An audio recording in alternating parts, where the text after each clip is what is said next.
Hey, hello everyone, welcome back to my channel. দেখো আজকে video শুরুতেই এত সুন্দর একটা ভিউ, মানে ট্রেনে বসে আছি, তাও আবার সাইড লোয়ার, আর তার সাথে হচ্ছে বৃষ্টি। তো আমি কিছুদিন আগে মানে কয়েক সপ্তাহ আগে কলকাতা গিয়েছিলাম, আর আমার ট্রেনের টিকিটটা কিন্তু কনফার্ম শুরুতে ছিল না, আরএসি হয়েছিল। আর তো তাই জন্যই আমি একটা সাইড লোয়ারে ছিলাম। তো কয়েকদিন টানা গরমের পর যখন ফাইনালি আমি ট্রেনে উঠলাম, মানে সকাল থেকেই ওয়েদারটা খুব মেঘলা ছিল, আর ফাইনালি যখন আমি ট্রেনে উঠলাম ততক্ষণে কিন্তু ঝমঝম করে বৃষ্টি শুরু হয়ে গেছে। তো এত সুন্দর ট্রেন থেকে দৃশ্যটা দেখা যাচ্ছিল, পুরো গ্রিন, চারদিকে সবুজ, আর তার সাথে আমার ট্রেন ছুটছে। ভিজে যাচ্ছিলাম, মানে হাওয়াতে জলে যথেষ্ট সিটের দিকে জল আসছিল।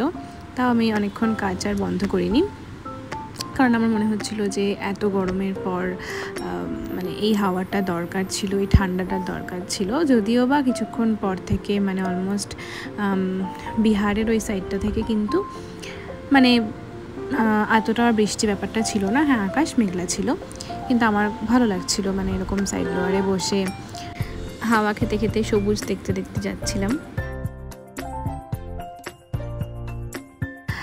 টিকিটটা কনফার্ম না হওয়ার প্রথম কারণ ছিল আমি খুব মানে হঠাৎ করে ডিসাইড করেছি যে কলেজে যাব কাজের জন্য, আর সেই সময় একমাত্র আমি টিকিট পেলাম হচ্ছে তিস্তা তোরসা। তো অলমোস্ট মানে 12 ঘন্টার একটা জার্নি। এবারে তা আমি ভাবলাম যে টিকিট যখন পেয়েছি তখন চলে যাই, কারণ এখন তো টিকিট পাওয়া খুবই দুর্বিষহ একটা ব্যাপার হয়ে গেছে আমাদের এই মানে নর্থ বেঙ্গল থেকে কলকাতা যাওয়া। যাই হোক, যখন আমি দেখলাম যে আরএসিতেই ছিল, ফাইনালি আরএসিতেই সিটটা আমার কনফার্ম হয়েছে, তো সেভাবে আমাকে যেতে হবে, কিছু এখন করার নেই। যদিও বা আমার সাথে যেই মেয়েটি বসেছিল, তো সে বলল যে তুমি চাইলে আমার একটা কনফার্ম সিট আছে, আমার ফ্রেন্ড ওখানে, তো ও চলে আসবে, তুমি তাহলে যেতে পারো। তো আমি রাতের বেলা সেটাই করেছিলাম। আর এই ভিউটা এত সুন্দর, ওই দূরে দেখতে পাচ্ছ কতগুলো পাখি একদম ঝাঁক বেঁধে যাচ্ছে, আর সানসেটের টাইম ভীষণ সুন্দর লাগছিল দেখতে, আর সাথে আমার হেডফোনে গান চলছিল। আমি তখন শুনছিলাম ও যে মানে না মানা, আর এই গানটার সাথে এরকম সুন্দর ভিউ আর একটা সুন্দর জার্নি, দারুণ একটা পরিবেশ ছিল। আর একটু পরে মনে আছে আমি একটা সানডে সাসপেন্স শুনছিলাম, তো সেটা ছিল হচ্ছে হারিকাট। তোমরা যারা শুনেছো তারা নিশ্চয়ই জানো গল্পটা খুব ভালো। আমার মানে এখন আমি ভয়েস ওভার দিচ্ছি, আর এক্স্যাক্টলি আমার ওই মোমেন্টগুলো মনে পড়ছে যে এরপরে গল্পে এই মোড় এসেছিলো, এরম ছিল। আর এই হচ্ছে রাতের বেলার ভিউ। তো এই সময় একদম ভরা পূর্ণিমার একটা যেহেতু রাত ছিল, তো চাঁদের আলোটা মারাত্মক সুন্দর ছিল। আর আমি ওই মুহূর্তে অবাক হয়ে চাঁদ দেখছিলাম, কারণ আমার চাঁদ ভীষণ পছন্দ হয়। আমি তখন আর মানে ফার্স্টে ভাবলাম যে আমি আর কোনো ক্যামেরা অন করবো না, কারণ চোখ দিয়ে দেখে যেই সুখটা পাওয়া যায় সেটা হয়তো ক্যামেরার দিকে তাকিয়ে থাকলে আমি পাবো না। কিন্তু তাও মনে হলো যে ক্যামেরাটা অন থাকুক, অ্যাটলিস্ট আমি একটা ক্লিপ নিতে পারবো। আর সাথে আমি ওদিকেই তাকিয়েছিলাম। আর এই ফারাক্কা ব্রিজের এখানটায় এত সুন্দর লাগছিল দেখতে, মানে ক্যামেরায় তো অতটা বোঝা যায় না, কিন্তু সামনে থেকে অসাধারণ।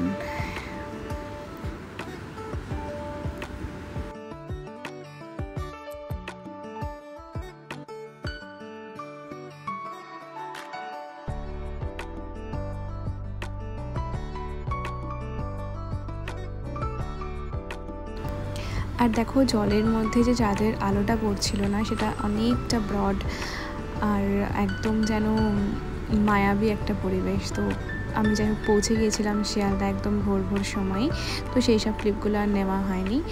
আর তারপরে মোটামুটি আমি ফ্রেশ হয়ে ঘুমিয়ে, কারণ একদম 3:30টার সময় নেমে গেছিলাম শিয়ালদাতে, তারপরে সারা রাত তো সেভাবে ঘুম হয়নি। তো ফ্রেশ হওয়ার পরে ঘুম দিয়ে একদম রিফ্রেশড হয়ে তারপরে আমি চলে এসেছিলাম হচ্ছে নৈহাটি বড় মার কাছে, কারণ আগে 2বার আমি এসেছিলাম, কিন্তু দুর্ভাগ্যবশত মানে এত লম্বা লাইন ছিল, মানে আমি জানতামও না যে সেই দিনগুলো খুব স্পেশাল ডে ছিল। তো সেই হিসাবে আর কি এত লম্বা লাইন যে আমার আর সাহস হয়নি অতক্ষণ দাঁড়ানোর, কারণ আমার বেশিরভাগ দিনই এরকম ছিল যে হয়তো আমার সেদিন মানে বিকেলের ট্রেন আছে রিটার্নের, তো সেই জন্য আমি আর ওভাবে দাঁড়ানোর সুযোগটা আমার হয়নি। তো ভেবেছিলাম যে ঠিক আছে পরে কখনো আসলে একবারে মায়ের মন্দিরে দর্শন করব। তো এইবারও আমি সেই আশাতে মানে এসেছিলাম যে দেখা হবে, কিন্তু তাও মনে হচ্ছিলো যদি না হয়, যদি অনেক লম্বা লাইন থাকে তাহলে হয়তো এবার আমি আর দেখা করতে পারবো না। কিন্তু যখন আমি গেলাম আমি দেখলাম যে একদমই মানে ফাঁকা মন্দির, জাস্ট এই ক্লোজিংয়ের একটু আগে আমি ঢুকেছিলাম। তো আমি দুটো সন্দেশ জাস্ট নিয়েছিলাম, কারণ আমি মানে ফুলের মালাও পাইনি আর নেইনি। তো যাই হোক, তারপরে আমি চলে এলাম পুজো দিয়ে মাকে দেখে সোদপুরে। 2022-এ আমি সোদপুরেই থাকতাম কলেজের সূত্রে। তো আজকে প্রায় 23-এ ফাইনালি আমি কলেজ কমপ্লিট করে সোদপুর ছেড়ে দিই, আর তারপরে প্রায় 2 বছর পরে আমি গেলাম সোদপুরে। এর মাঝে যতবারই কলকাতা যাওয়া হয়েছে, কিন্তু আমার আর সোদপুরে আর নামা হয়নি। তো এবার আমি বেসিক্যালি যেহেতু কলেজের কাজেই গিয়েছিলাম, তো ওই জন্য নামা হলো ওখানে। আর অনেক পুরনো দিনগুলো মনে পড়ছিল, যে অনেক হাঁটতাম, এই সেই চেনা স্টেশন, এই সেই অটো স্ট্যান্ড, গলি, তারপরে খাবারের দোকান যেখানে কলেজের ধরো লাঞ্চ ব্রেকে এসে আমি ভাত খেতাম, তো সেটাও আর কি সেখানে আমি গিয়েছিলাম খেতে, কিন্তু খাবারের টেস্ট তো আর সেটা নেই, এই সেই জায়গাটা। তো এই জায়গাতেই হচ্ছে দুপুরবেলা আমি যখন কলেজ থেকে ব্রেক পেতাম, তো খাবারের জন্য এখানেই আসতাম, আর তারপরে খাওয়া দাওয়া করে চলে গেলাম হচ্ছে কলেজে।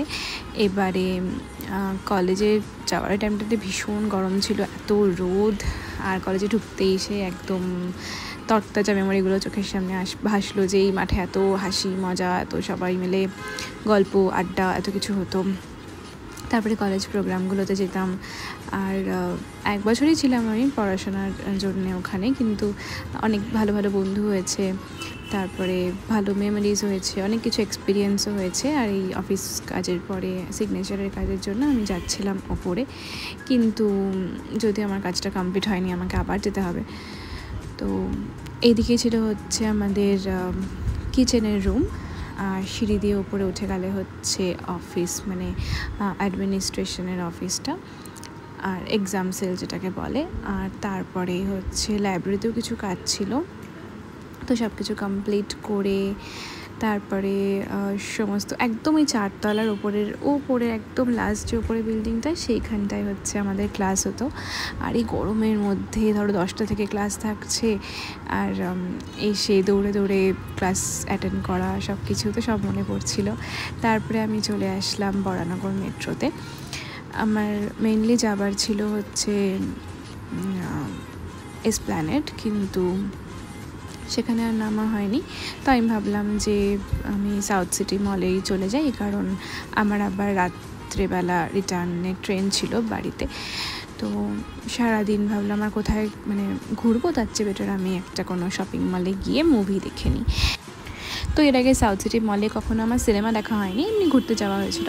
তো ভাবলাম বাংলা একটা কোনো মুভি দেখি, তো একেন বাবুর একটা সিনেমা চলছিল, তো ওটাই আমি বসলাম। 2:15 বা 20 এরম টাইম থেকে শুরু হয়েছিল। তো তারপরে দেখতে শুরু করলাম সিনেমাটা। আর আমি একদম যেহেতু মানে একদম সামনের দিকে সিট বুক করেছিলাম, তো আমার আশেপাশে কেউ ছিল না, দেখো একদম ফাঁকা। আমি আরামে একদম ঠান্ডা এসিতে অনেকটা সময় ঘন্টা কাটিয়ে, মানে অলমোস্ট আমি 5-6 ঘন্টা এই শপিং মলেই কাটিয়েছি। তো সিনেমা দেখে আরাম করে পুরো একদম রিফ্রেশিং সব কিছু হয়ে সিনেমা দেখে তারপরে আমি বিকেলের দিকে বেরিয়েছিলাম।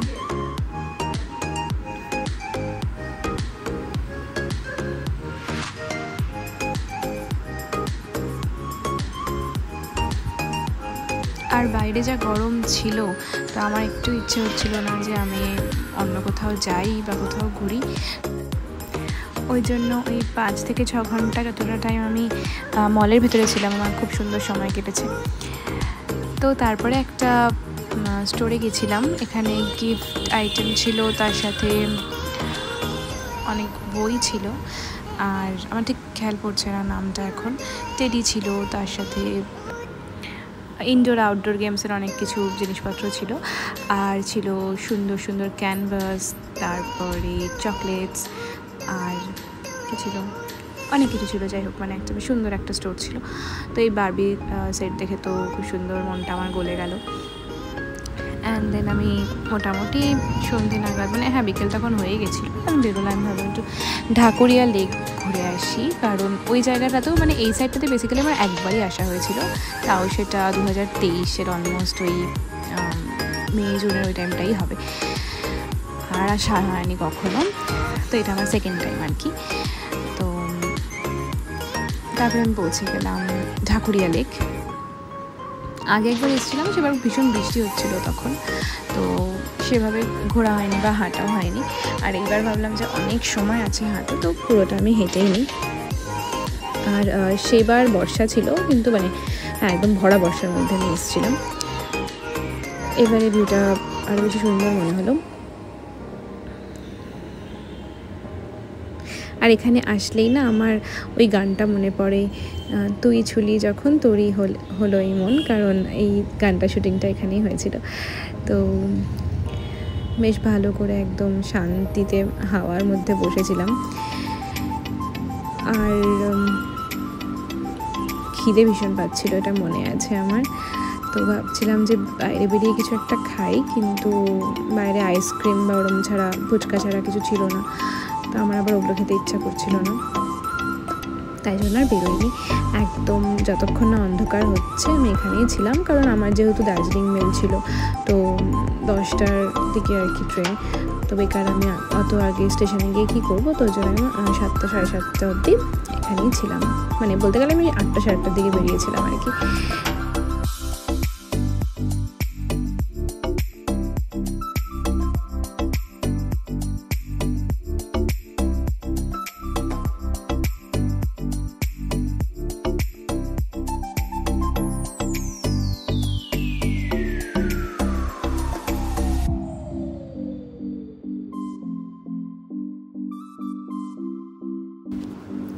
তো ওখান থেকে পৌঁছানোটা এতটাই লেটে হয়েছে যে তারপরে আমাকে রীতিমতন দৌড়াতে হচ্ছিল, কারণ আমার ওই মেট্রো ওদিকে দেরি করেছে ফেরার সময়, আর পরের যে ট্রেনটা ছিল সেটাও লেট করেছিল। তো সব কিছু কমপ্লিট করে তারপরে আমি খেতেও গেছিলাম আবার। তো খাবার খেয়ে কিন্তু লাস্ট আমার একটা পছন্দের মিষ্টি খাবার ইচ্ছে ছিল, সেটাতে আর যাওয়া হয়নি। আমি শুধু ভাবছিলাম যে ঠিকঠাক আমি উঠে যাই, কারণ S6টা না এখন S6 বা X7 এগুলো খুব পেছনের দিকে দেয়। ফার্স্টে পুরোটাই এসি বা ওরম জেনারেল সব কিছু দিয়ে ভরে থাকে, তারপরে এতটা দূর হেঁটে যেতে হয়, তারপরে গিয়ে হচ্ছে ওই S6 S7 এগুলো পরপর থাকে। তো ফাইনালি আমি, আর আমার পড়েছিল লোয়ার বার্থ, কিন্তু সেটা আমি এক্সচেঞ্জ করে মিডল নিয়ে নিয়েছি, কারণ জানি না কেন আমার লোয়ারে ঘুম হয় না একদমই। আর তারপরে পরদিন সকালবেলা একদম টাইম মতন পৌঁছে গেলাম এনজেপি, আমার ফাইনাল ডেস্টিনেশন। আর শিলিগুড়িতে এসে বুঝতে পারলাম যে ভীষণ গরম ছিল, মানে ইভেন কলকাতা থেকেও বেশি গরম মনে হচ্ছিলো এখানে। তো অলমোস্ট আমি সেদ্ধ হয়েই ট্রেন থেকে নেমেছিলাম। আর এখানে এসে বুঝলাম যে আরও হচ্ছি, কারণ বাইরে ততক্ষণে প্রচণ্ড রোদ আর ঘাম। রাত্রে বেশ ভালো ঘুমিয়েছিলাম আমি, কারণ মাথার ওই সাইডটা দিয়ে পুরো হাওয়া আসছিল।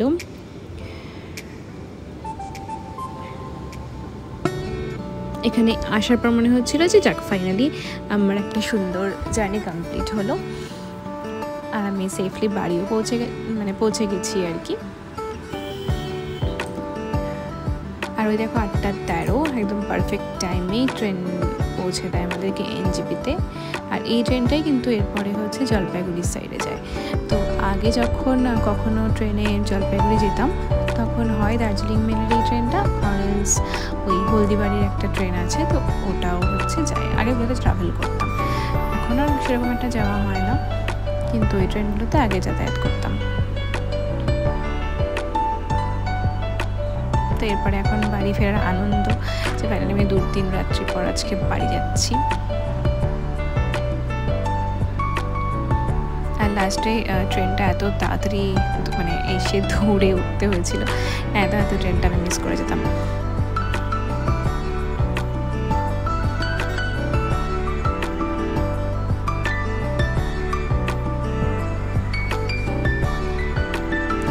তো কলকাতায় ঘুরতে না আমার বেশ ভালোই লাগে, কারণ শহরটা একটা অন্যরকম মায়া আছে। আর মানে আরও কিছু ঘোরার জায়গার ইচ্ছে ছিল, কিন্তু আর কি গরমের জন্য আর হয়নি। এরপর যদি কখনও ঠিকঠাক ওয়েদারে যাই তো অবশ্যই আমি আবার ঘুরবো, কারণ এবারে ওই হাতিবাগানের সাইডটা যাওয়া হয়নি, তারপরে গড়িয়া যাওয়া হয়নি। গড়িয়া আমার কখনোই সেভাবে যাওয়া হয়নি।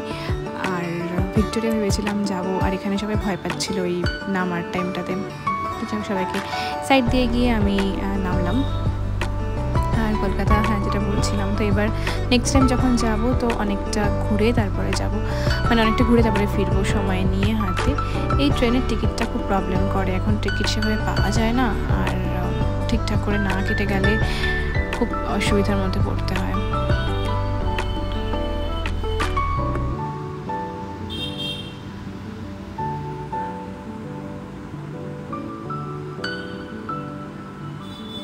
আর গরমে তো একেবারেই কলকাতায় ঘোরা যায় না। আর আমাদের শিলিগুড়িতেও এত গরম পড়েছিল ওই টাইমটাতে যে আমার মনে হচ্ছিল যে কতক্ষণে আমি বাড়ি যাব, কারণ 9টাও তখন বাজেনি, আর প্রচণ্ড গরম ছিল। আর একটু দূর হাঁটতে হয় এখন এনজেপি থেকে, টোটো অটো যাই বলো না কেন পাওয়ার জন্য। তো এরপরে কিছু ছবি অ্যাড করেছি। তো এই ছিল আমার ফুল একটা কলকাতা জার্নির blog. Thanks for watching, by.